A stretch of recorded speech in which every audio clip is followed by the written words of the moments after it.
Design Pickle is a big supporter of everything unSeminary. If you haven't heard, they are a flat rate, unlimited use graphic design service helping churches across the nation. We're a proud client of theirs and love how they help us make social media graphics and those downloadable PDF article summaries that we've been sending out. Even if you have a designer, you need to check them out. To learn more, visit designpickle.com/churches. On that same page, you can watch a totally free 30-minute video of me and the founder of Design Pickle talking about modern church marketing. And of course, pickles. Welcome to the unSeminary podcast. Are you looking for practical ministry help to drive your ministry further, faster? Have a sinking feeling that your ministry training didn't prepare you for the real world? Hey, you're not alone. Join thousands of others in pursuit of stuff that we wish they had taught in seminary. Buckle up and let's get started with this week's unSeminary podcast. Well, hey everybody, welcome to the unSeminary podcast. My name's Rich, the host around these parts. Thank you so much for taking time out from your busy week. We know you've got a lot going on at your church, and so we're honored that you would take some time out to listen in to today's conversation. Today, it's our honor, really our privilege. I've been looking forward to this podcast for a while, to have Darren DeLaune with us from New Life Church in Arkansas. This is a fantastic church. Darren, welcome to the show. Oh, so good to be here with you guys. Now, for folks that don't know New Life started about 15 years ago or 14 years ago, 2001. 10 locations, if I'm doing my math right and keeping up, 10 locations, about 12,000 people, one of the fastest growing churches in the country. Darren, why don't you tell us about New Life? Kind of give us the flavor of the church. Yeah, New Life Church, we started, like I said, in 2001. And if you want to know a little bit about the flavor more than anything, I guess you would say we're a relational church. And I think that's key to who we are, our DNA, the way we do ministry. It's all centered around relationships. That's a key point of who we are. Very cool. Very cool. Now, what's your role there at the church? I'm what we call the senior exec pastor. And basically what I am is second chair to Pastor Rick Bezet. He's our lead pastor. And I'm responsible mainly for our team, the vision and values of the church.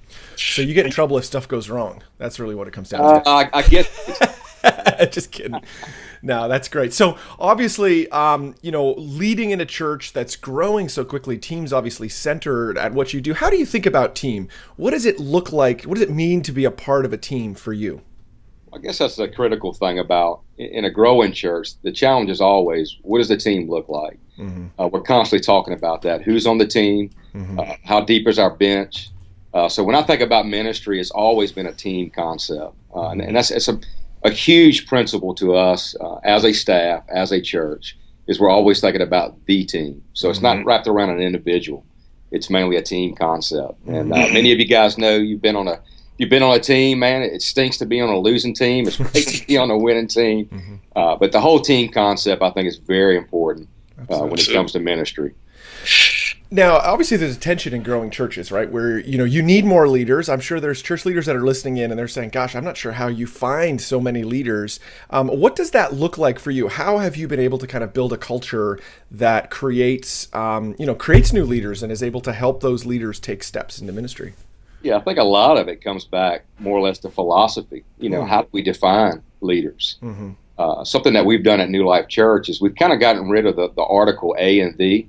And instead of centered around a leader or the leader, it's a leadership culture. And so I think it's very important, if it's a senior pastor watching or if it's staff members watching, I think it's very important we understand that ministry is not built around an individual, especially when you're building a team concept. And that's just something we've always talked about.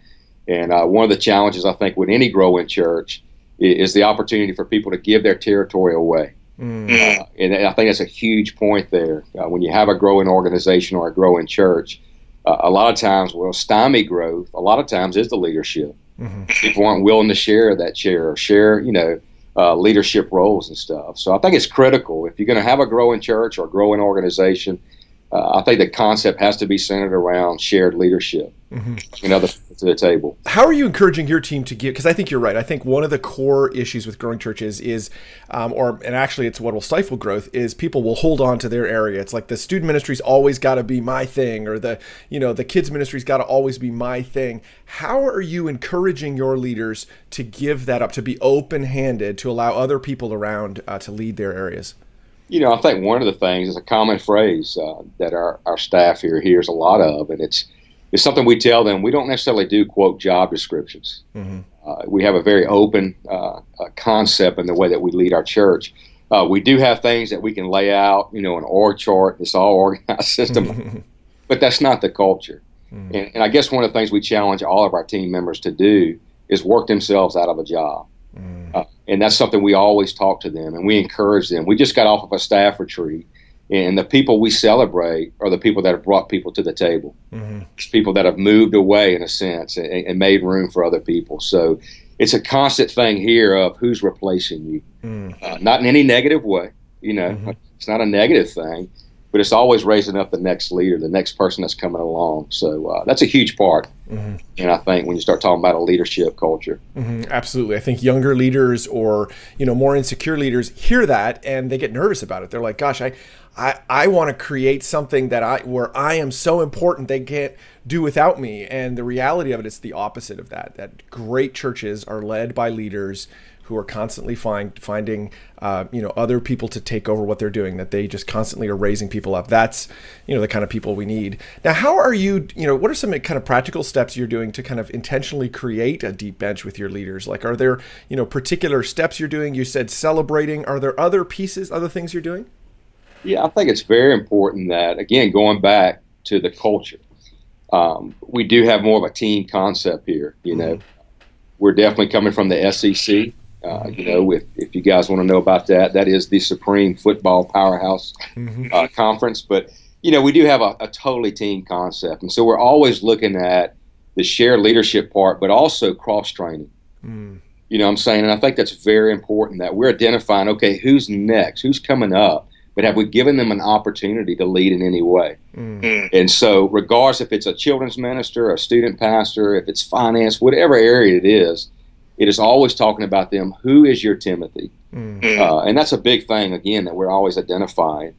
We've asked all of our team leaders, all the way, if you go all the way down to our student ministry, on a recent retreat that these guys had, as I was challenging the student leaders, one of the things I was encouraging them to do coming up in 2016 is actually to identify who's a Timothy that they can go after.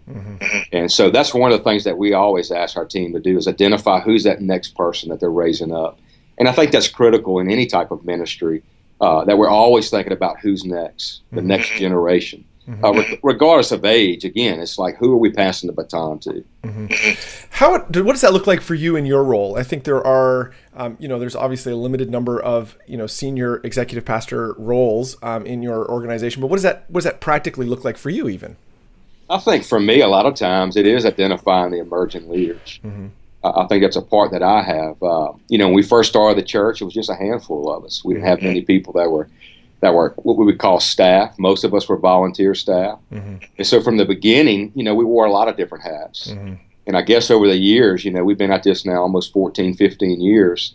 It has been at a point where we're sharing who's the best at this. And so the way that I do that personally is I do have a lead team. And my team basically leads the different areas of the church. And so we would have like 6 different areas that we focus in on. And for me, it's giving that part of responsibility away to that team member. And so I think a lot of it is giving more ministry away, just holding on to ministry. And so hopefully what my team would look at and say is that, man, Darren definitely empowers. Darren also gives a lot of stuff away. Yes, that's kind of more of the structure that we do here. Very cool. It is empowering, but when you empower, you also want to make sure that you're relational and following up and taking care of your people. So our role is switched more to a coach. Yeah, that's definitely what I do as a coach. I'm looking at what's on the field. We need to move some players around. Who's stepping up? As a coach, sometimes you can't play in the game, obviously. Right. And so a lot of times, man, you got to raise up that leader that's a player that's actually out in the field doing it day. And I think that's so important that they can coach the team as well and make the decisions that need to be made, that it doesn't have to wait on, senior leadership. It's not so much what would we do, it's what we have done in training our leaders. It's something they've already observed. So our style here, again, for me, my role is just hopefully to empower that we're leading and then just being a coach for them. Well, that's obviously, that is a higher level of leadership than just handing out checklists and saying, do this, right? Obviously, empowering is, I think everybody thinks that, and it sounds great. You're like, oh, I want to do that. But it's a bit nerve-wracking when you look to engage other people. I had a friend of mine who says, the problem with leading leaders is they want to lead, and so how are you doing that with your leaders? How are you really allowing them, giving them some freedom, but then also creating a sandbox for them to kind of, operate within? What does that look like for your team? Yeah, I think there's a huge tension with all of us when we start talking about a leadership culture. A lot of times we look at what's controllable and what's flexible. There's a lot of things going on in organizations right now with centralized versus decentralized. I think the key is again, let's have a common shared value base. We have the vision, we have the DNA, but from there it's allowing our people to lead in the area that they're most passionate about. The way that we do this is we give people room to fail. I think that's so important. We have a very round table culture. So when somebody comes to the table with an idea, we start collaborating. But once we all agree and we send out with an idea, we agree on that idea, we're going to give people room to fail. We've all made mistakes. Right. And so the way that we try to empower our people is take the risk as well. So collaboration to me is not only the reward, it's the risk too. So that is a way that we help and challenge our guys to lead, is be willing to take the risk, man. Okay, very cool. Now, so you guys are 10 campuses. That's a lot of locations. You are probably in the 0.5%. 85% of multi-sites don't get beyond 3. So the fact that you're at 10, you've obviously done something to create an empowering culture there. You touched a little bit on the centralized, decentralized thing. I wonder if you could comment on that. How are you structuring your relationship with your campuses? And there's a tension in multi-site around creating, if we just have lots of central control and then, folks out in the campuses that, that are just like, they're automatons, they just kind of do whatever we tell them to do, or the other way around saying, these are obviously the extreme ends of the spectrum. We're not really sure what's happening out there, but we've got these campuses. How do you talk about centralized versus decentralized in the campuses? And then how are you leading there to ensure that there's a common vision going forward at New Life, but then you're creating empowerment on the ground to make that happen? Yeah, I think a lot of what we do, we're talking about centralized, decentralized, is we do meet with all of our campus pastors weekly. I think anytime you start talking about decentralizing any type of organization, the key is are you relational? And I think that's, the tension that it creates with a lot of pastors or a lot of CEOs in a sense is, man, I don't know if I can share that leadership role. True, but a lot of times they can't do that is because they don't necessarily know the people that they're on their team. And so I think if you're going to go decentralized, you got to move into a situation where you really know the people that you're leading. And it's more than just a task list. It's more than a job description. It's really, especially in the church concept here that we look at, it's really knowing the people, who they are, the way they behave, their values, their DNAs. And I think once you grab hold of that, and you spend time with them outside of just simply leading the church. That's high-fiving each other, celebrating with them, knowing about their family. I think it's a lot easier to start decentralizing because there's trust built there. I know what they would do in a situation because I watched them and the way they treated their kids. We've done enough ministry together that I've watched them in a sense of how do they react, to a moment where they're pastoring someone or sharing or correcting or whatever it is, conflict management and all that. We've observed that behavior already. And so again, before you decentralize, you have to ask yourself, am I willing to do a team like Jesus did? Jesus was close to his 12. Right. And I mean, they ate together, man. They hung out together. They prayed together. And I think that's the key ingredient. Before we just say, hey, we're going to decentralize, you better make sure you know your team. You spent time with your team. And once you do that, then I think the decentralization will take care of itself. It happens because you already know what people would do. You know how they would answer a question because you've seen them answer the question. You know how they would react in a situation because you've already seen them react. And so the way that we decentralize, there's no doubt, it is empowering the guys to make the decisions. And I think that's very important. Your team knows that, hey, they can make a decision. Rather than, hey, hold on, before I go do this, Rich. And that's not, to me, that's not leadership. I mean, the way the world is, the craziness of the world. I mean, you start thinking about military. I mean, when you're on the battle line, man, you can't say, hold on. I can take that from my superiors. Yes. You know what I'm saying? You have to make that decision. Mm-hmm. I think that's so important with church leadership is we allow our people to make the decisions when they're out on the forefront. Mm-hmm. You know, so hopefully that is a way, again, I mean, these are things that you're asking me, how do I lead? Mm-hmm. The best thing to do would be ask the people that we are leading. But that is something, a culture that we try to establish here. No, that's very cool. I like what you're saying there. There is a, just to kind of help me if to understand what you're saying. Obviously you're increasing the relational connection with those leaders, particularly, and then at the same time, as you've done that, you have, you've really opened up and given them more authority locally, and so, which I think is a key insight for people, who particularly I think that are struggling. If there's multi-site churches that are struggling at that third location, they're trying to figure out how they get to fourth or fifth. You are going to have to open your hands. You're not going to be able to make all the decisions that you did when you were just one location or two locations. But I appreciate what you're saying there to kind of say, how do we increase the relational content? How are you? So you're meeting with them. How do you stay connected just practically? You're meeting with them weekly. You're doing, is that you and Rick and kind of your team? That's who's meeting with those folks? Yeah, I mean, the way that we do it, Rick and I obviously are very close. Yep. And Rick and I meet and talk pretty much every day. Mm-hmm. But every Tuesday we do have our staff. Most of these guys do come in from across the state. These are our campus pastors that are leading their campuses. And with that, again, I mean, a lot of times our staff meetings do start off with more personal questions to them, checking in on them, how they're doing. But then, I mean, it does get to a point where, again, I mean, we got to work. I mean, there's things and goals and objectives that we do accomplish. I'm very intentional in the way that I lead because, again, ultimately, we do have to execute. And so it's not just about partying and having fun. That's a part of what we do. We're going to celebrate. We're going to have a blast. But it is very important to understand, what do we want to execute? And so we're very intentional in the questions that we do ask our staff. We're very intentional on with the win that they're focused in on for that week. There is a lot of accountability. There's a lot of follow-up questions that we do with our team. So it's not just having a blast. It's not just this open-ended thing of just showing up. We're very intentional in the way the questions that we do ask our team. And every week there are things that they're working on. And for us, the way that we just simplify that is we always ask them, what was your win for this week? And then from there, we do look at it and see, hey, is there any area that there are challenges at the campuses?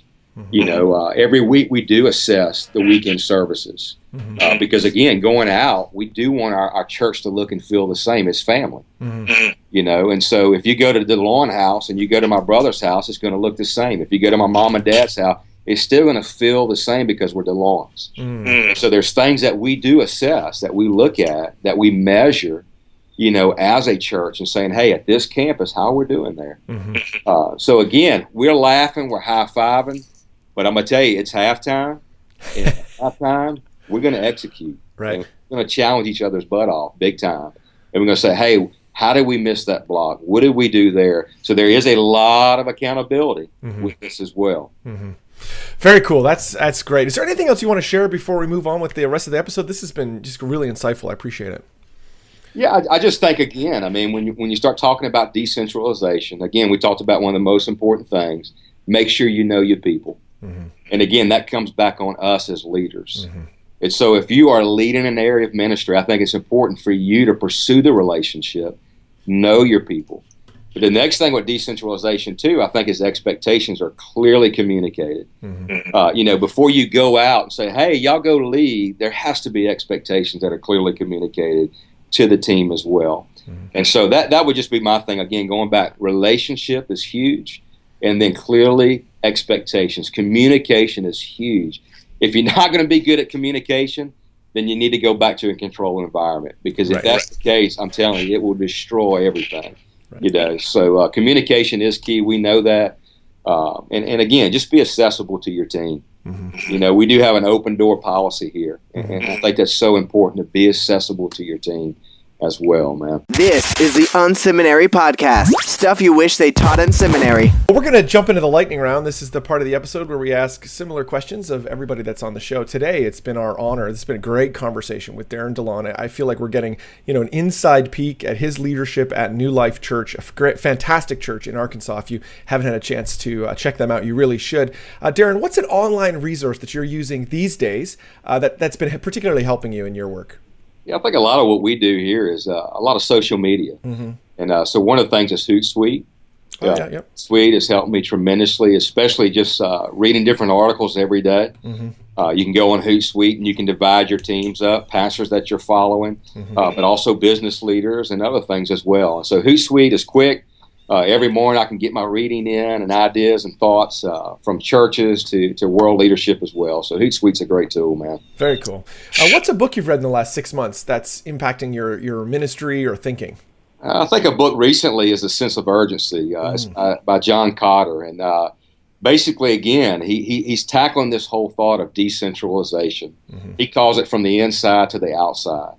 And just the challenges that we deal with when we try to decentralize an organization. So that's been a great book. Another great book is The Starfish and Spider. That's a common book that a lot of people are reading.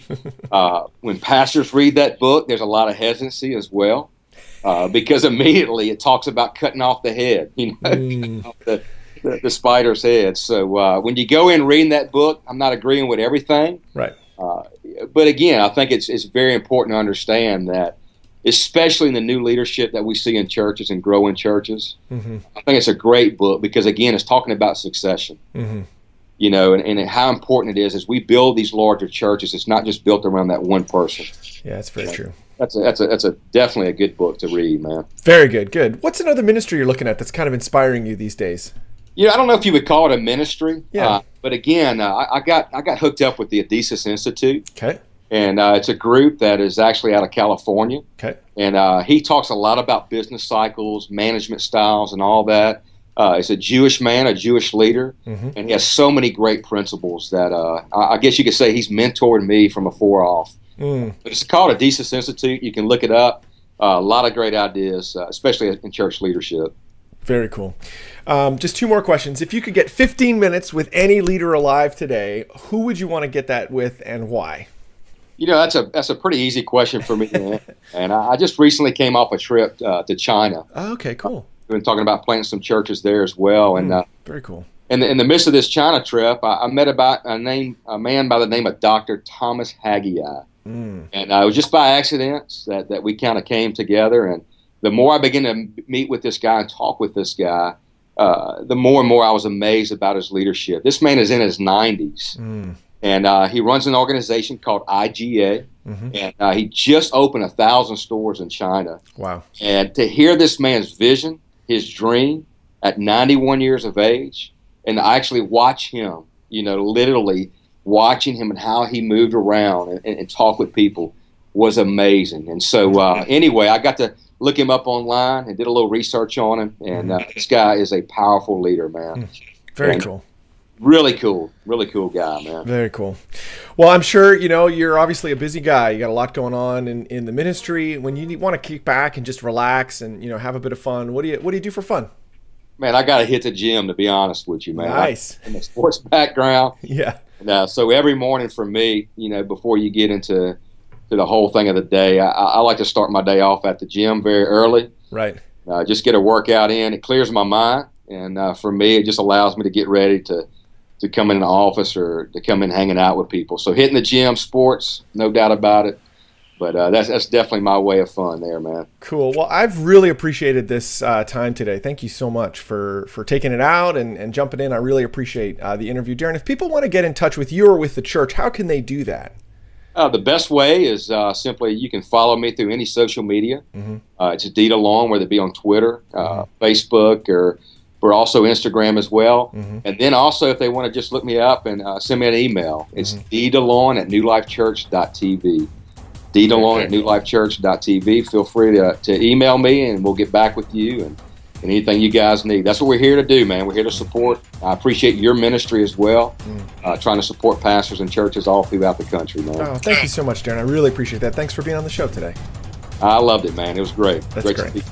Thank you for tuning in to this week's unSeminary podcast. Don't be shy. We'd love to connect. Check out unSeminary Inbox. You can sign up at unseminary.com and we'll send you helpful training resources every week. Plus, you'll gain immediate access to our exclusive members area with tons of resources you can use. Connect with Rich on Twitter at Rich Birch or through email, rich@unseminary.com. Don't forget to check out the show notes for this episode at unseminary.com. It includes links to what we talked about today and more. Leave a comment. We'd love to hear from you. Did you enjoy today's episode? Drop by iTunes and leave a review. Thanks again for tuning in to this week's unSeminary podcast. Join us next week when we'll learn more stuff we wish they taught in seminary.